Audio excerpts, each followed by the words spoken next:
period in my life where it was basically filled with anxiety, panic attacks. I gave myself permission to feel those things, and that led me to starting to understand the anatomy of anxiety. What you want to give yourself credit for doing that is keeping you centered in what you want to be? One other thing that helped me right at the beginning of my healing journey was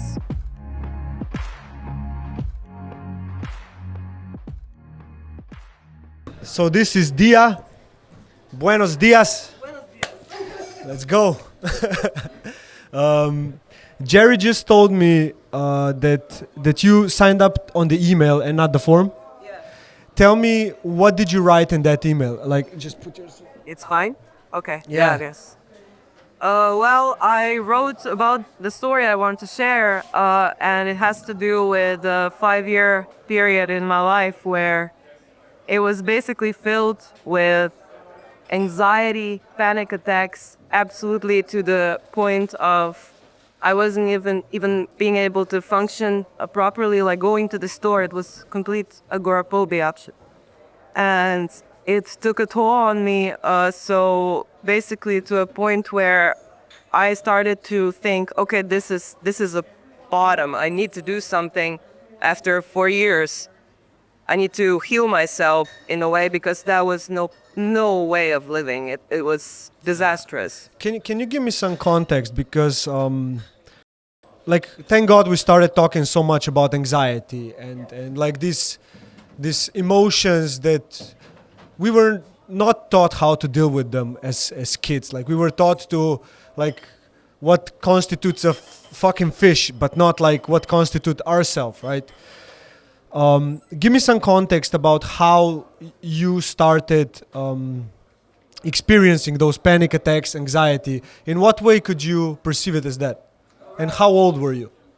It started actually, but without me realizing it. I was 23, and it started with divorce of my parents. Then my father got a stroke and he almost died. That was a year of healing, and I was also switching life with, I was studying in Ljubljana, and that was my escape, and the partying and student life, experimenting with drugs and everything.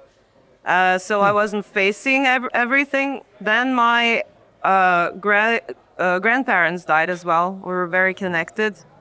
1 year apart, first my granddad, then my grandma.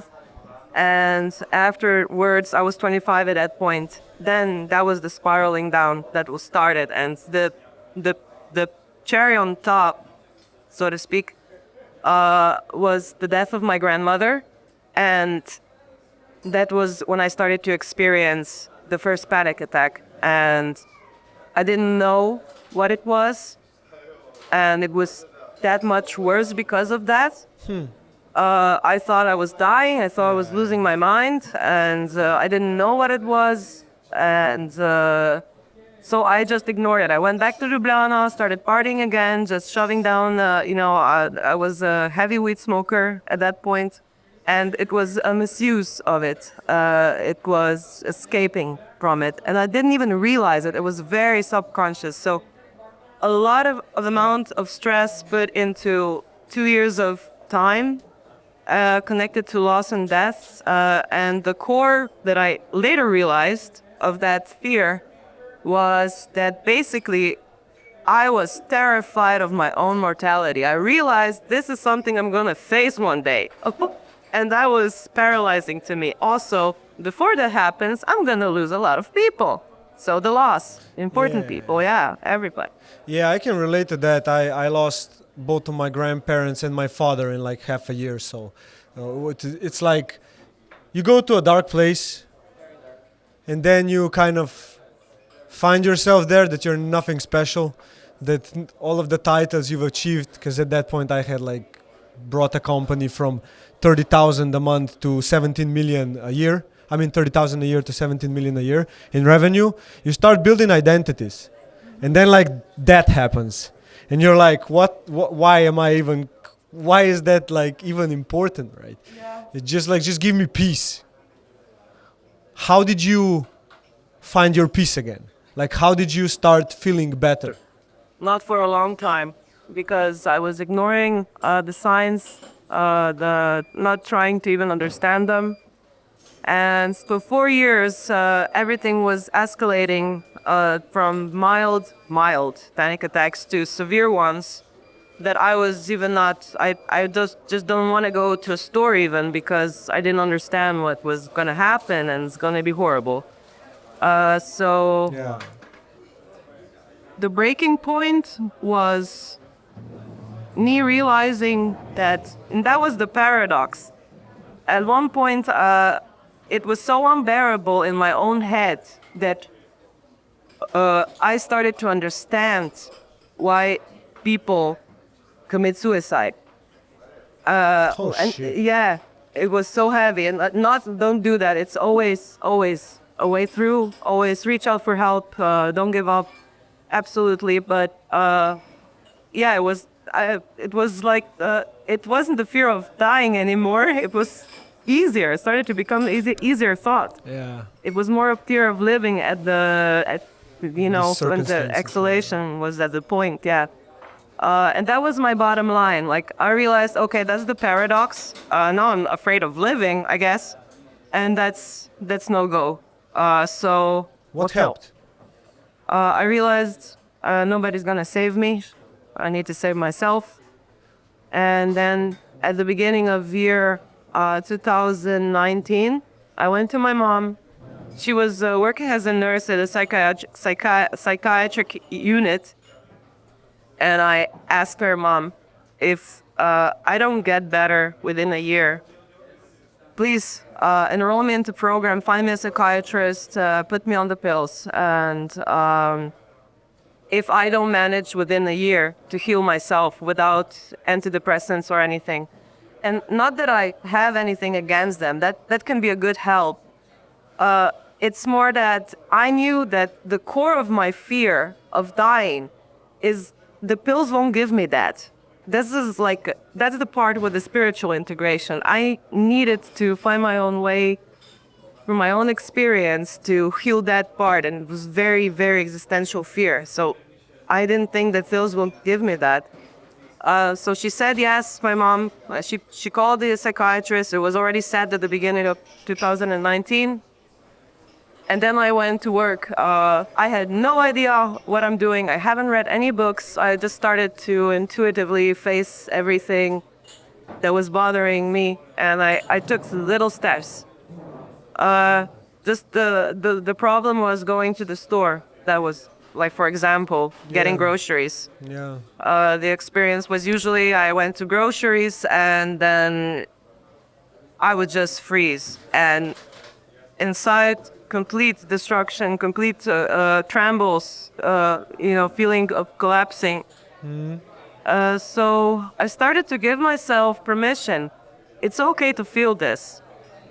And even if you collapse, people are going to help you. They're going to, of course. I started bringing water with me. When I started to experience in the trembles, I just had a sip of water, for example.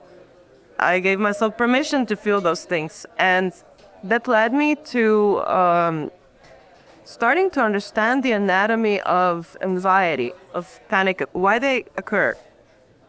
So, to me at least, and I think maybe this goes for a lot of people who had this experiences, for me it always started in the middle of the store, for example, with disassociation first. I didn't know what that was. I just, that floating feeling, if it's like you are detached from When reality. your perspective of the how you see things suddenly changes, and you Your normal realize it. body. I mean, you're in there. Yeah. It's just like freaky to the core. And then if you don't accept that, right, it drives you crazy. And that's what happened to you probably. Exactly. That was always the start with disassociation, and then I stared to overthink when I should Yeah. relax, Yeah. And that's what drove the fear of the fear. The anxiety pulled you in, and I started collapsing even more. And I had to teach myself, stop, like, that was, I still have this as a really big lesson. It taught me to get comfortable in the uncomfortable. I just get comfortable when it's not pleasant. It's not meant to be pleasant all the time. So even if that happens in that kind of sense, so yeah, that was some sort of a gateway for me to starting to accept what was happening and facing. Okay, this is gonna calm down, and it started to ease throughout the whole year of 2019. It was starting to go down bit by bit. Yeah. Did you ever get the pills then? No. The antidepressives, you never did? No, never. I didn't need to at that point. Like physically, by the end of 2019, I got okay. Yeah. So, oh yeah, one other thing that helped me right at the beginning of my healing journey was I made a clear goal for myself that I want to absolutely forget about how it feels like the panic attack. I wanted to rewire with neuroplasticity my brain to completely forget the feeling that of being afraid constantly. I didn't know what I was doing. Like I said, I haven't read any books at that point. I think I read a year ago from Despensa, not the placebo, but Supernatural. no, the other book. Well, the one that specifically tells you how to rewire your Rewired. brain. Yeah, I think it's rewired. yeah, exactly, yeah. But yeah, I realized I was doing that at that point already, and I think that it helped. Yeah, there's a saying. I just read this a while ago, that the paradox of the mind is the fact that it is using itself to understand itself. And here's a paradox, right? So when you kind of detach from that, who you really are, and like just connect to the feelings a bit more, we talked about this before and a lot here, that's when you kind of break the paradox, because you are not identifying with something that's using itself to understand what it is. So actually anything that it says to itself becomes reality. And here is where, like, kind of, if you are, when you are in your position as you were, right, like constantly in fear, is because you're constantly trying to understand rather than to feel, right? Yeah. And like for this association part, that was also, I read recently that why this association happens is because you get overstimulated with lights, crowds, noises, and then your own brain, your own mind tries to protect you. So this is why the reality is pushed away. But at the same time, it doesn't understand why it's happening, the conscious level. So yeah, I think it has connection to what you said, but that is the understanding part is missing. Like you said, just try to understand what's happening. Man, this, like, when you talk about this and stuff, it's just like I'm just feeling gratitude for like, especially for that guy right there, man, Matej Turk. It was like a part of my life when I was like so afraid, so much fear accumulated, didn't even know why, and then like it was just about teaching me how to just be present and not connect with the mind constantly, and not constantly be saving problems, because my mind was brilliant. It was trained. I always need to find ways to manage stuff. I wasn't really for school, so entrepreneurship, everything, it was constantly like just pumping the mind, and it was just getting overcrowded in here. So yeah, I feel so much gratitude for that, man. I told you that before, but yeah, when you hear stuff like that, it reminds you that my path could have gone in a different direction. Can I ask you something? Yeah. Just for really curiosity, do you have a feeling that you had like a cortisol addiction, like from the highs, like juice? Okay, let's do this project, and everything overwhelms you, but at the same time you are starting to get addicted to stress. Yeah, I know what you mean, but probably not. No, probably not. I did a lot of sports all the time, so that helped me. Like, not be not build an identity around something like that, which is very dangerous, especially for those who are very successful, right? So yeah, no, I wouldn't say that. Yeah, right. No, it's okay. Thank you for asking. At the point you're at right now, what are you doing good? What you want to give yourself credit for doing that is keeping you centered in what you want to be or how you want to perceive life? Actually, this what I do, right, like physically, like how do I survive and live and everything like that. This is what you mean? Yeah. Yeah. I'm a visual artist and primarily painter. So I do bunch of stuff like multidisciplinary, like from tattooing, graphic design, Banksy exhibitions.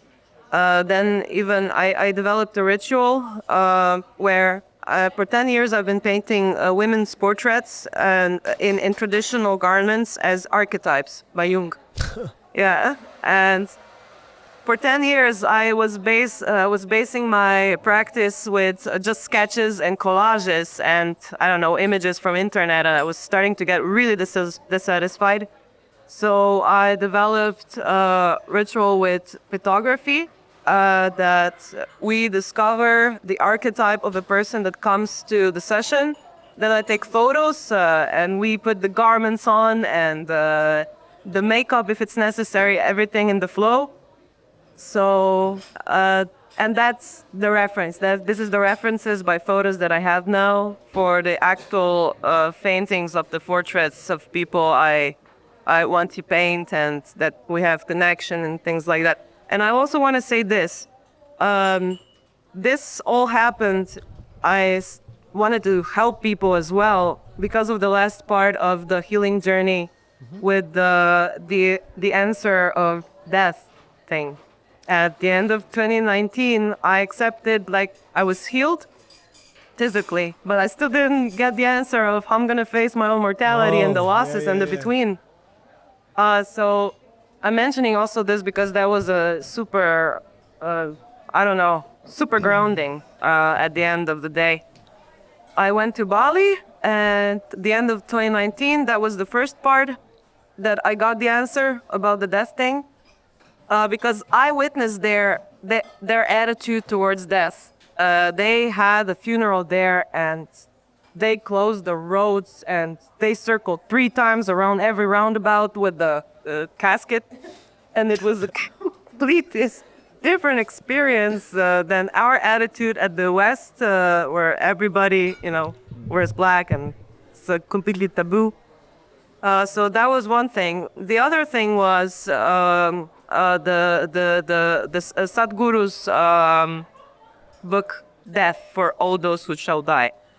And it just clicked, when you have like certain experiences throughout the life and they just seem random, and then you read something or hear something and everything just comes to the whole. Yeah. It just makes sense, even though you don't have the physical proof, but everything clicks. Yeah. Amazing book. I think it's comforting. It's comforting, absolutely. Something is comforted by that which somebody wrote.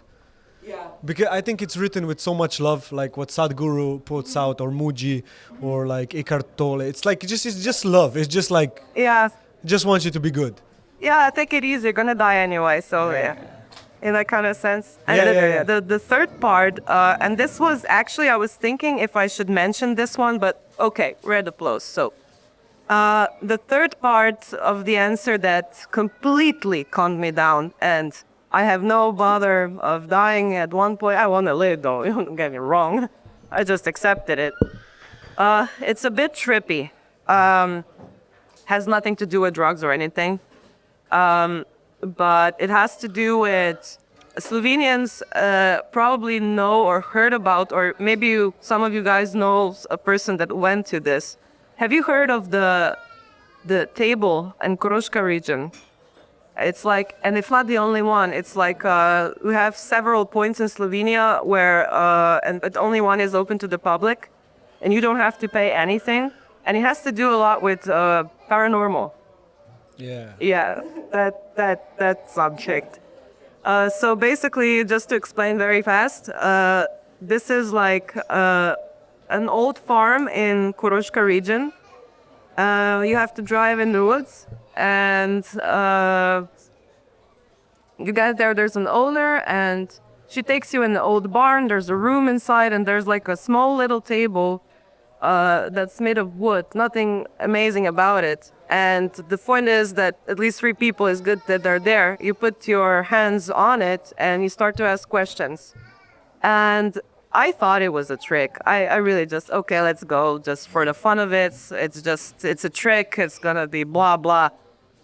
Then once you're there, and I know a lot of people that were skeptics and they were mind blown by this. This stuff works as a conduit. I don't know what's on the other side, but that table actually lifts up. It's like when you ask it a question and you say, I don't know, if it's only yes or no answer. If it's a yes, the table lifts up. If it's a no, it stays grounded. Or even for the numbers, it lifts itself up. I don't know how many times it's necessary. So yeah, that was one thing. And one of my first questions was, is there life after death? And it lifted itself up. So I checked the whole thing with the friends.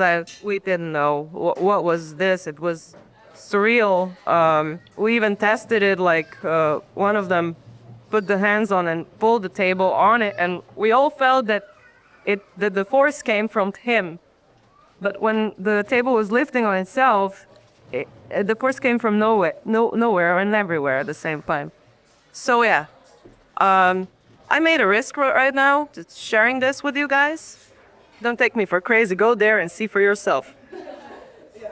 One question: do they charge you? Do you have to pay for the experience? No, it's free. No, it's free. I had a bunch of friends who went there already and asked the owner, like, I know the table or whatever is behind it.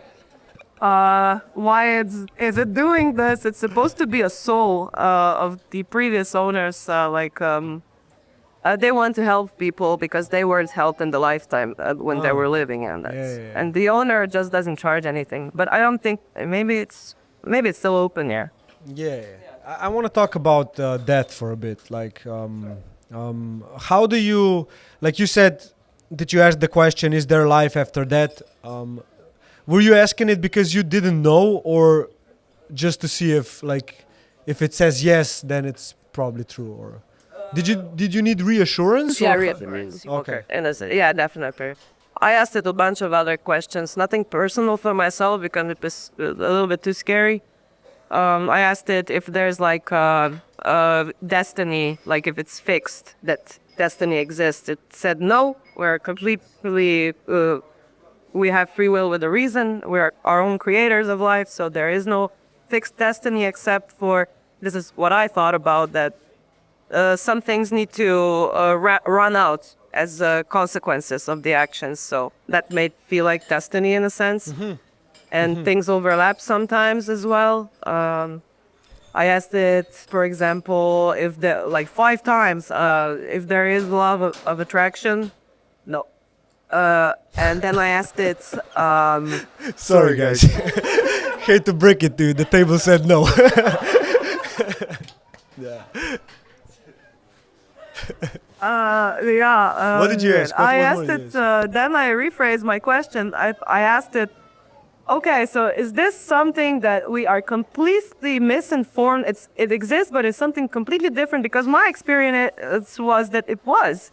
But on that question, it said yes, we are completely in the wrong of thinking what the law of attraction is. Yeah.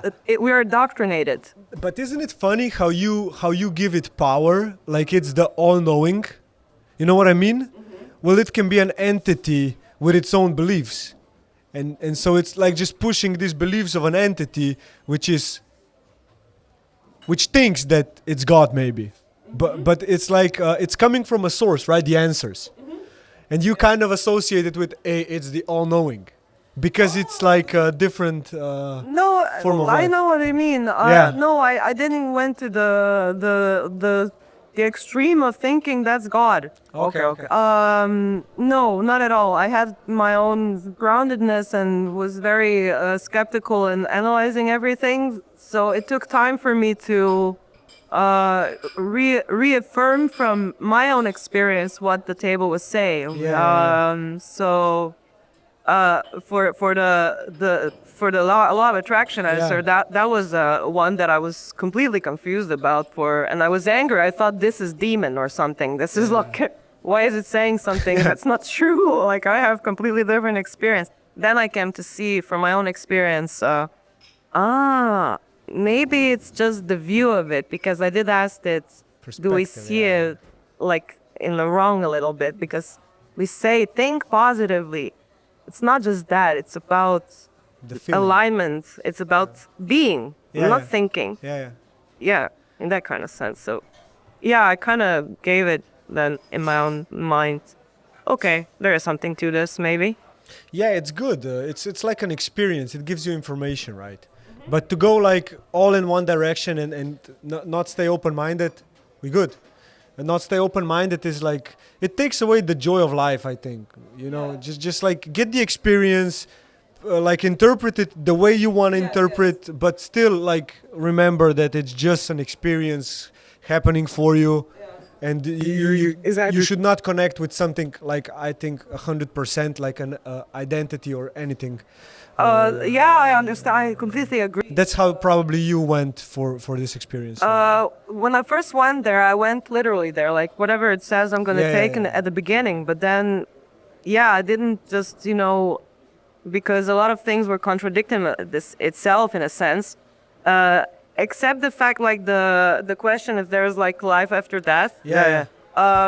I don't know how this looks like and if it's really true. The fact that the thing lifts itself up tells me that we don't really know what's out there. And it's not everything that you can touch and feel that this is it. It's not, Yeah, and acceptance comes handy again here, right? Accepting that we are in this form now. You are experiencing what you're experiencing. Just stay present, enjoy the ride, because this is beautiful, right? Like even if you imagine like people like live experiences or people, whatever, you probably went through experiences as consciousness, as born consciousness, right? That were wars, that were like terrible things, And the way we're living now is just like, if you can't find gratitude in the time we're living, like, exactly. Get grounded because like it's really nice. Just living your own experience, search for your own answers, search for whatever fulfills you in a sense that is good, authentic, grounded, and it's your truth. It doesn't have to be necessarily some sort of a fact. It's just, if it's you, then it's you in a sense. But to keep an open mind as well. And be present, right? The present. The present thing, absolutely, So maybe this one thing I would say that for anxiety parts, I think we demonize negative emotions so much. I think to certain levels, even those things need to be, and it's fine. Even if you have a breakdown, even if you feel anxious, it's okay. It's gonna pass anyway. You're gonna pass. Everything's gonna pass. Like this conversation also. So thank you very much for taking the place. I know it was like a cold call email which you replied yes. Thank you for getting me. Let's get one round of applause. Wow. Did you guys like it? Was it good? Thumbs up, thumbs down, like in Rome? Okay, good. Yeah, thank you so much.